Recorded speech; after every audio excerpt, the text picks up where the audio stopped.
ঘরে এই প্লাস্টিকের বোতলটা ভেঙে যাওয়ার পর অনেক দিন ধরেই পড়েছিল। প্রথমে ভেবেছিলাম ফেলে দেব, তারপর ভাবলাম যদি এটাকে একটু রং করে আমি ঘরে ফুলদানি হিসেবে সাজিয়ে রাখি তাহলে কেমন লাগে। ভাবা মাত্রই কাজ শুরু করে দিলাম।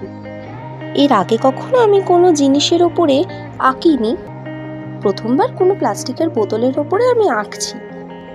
প্রথমেই পুরো বোতলটা নীল রং করে নিলাম, তারপরে এক এক রকমের রং ব্যবহার করে বোতলের ওপর নানা রকমের কারুকার্য করতে শুরু করলাম। নিজের সাধ্যমতো চেষ্টা করলাম বোতলটাকে সুন্দর বানানোর।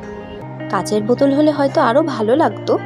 জানি না কেমন হলো, তোমাদের কেমন লাগলো তোমরা আমাকে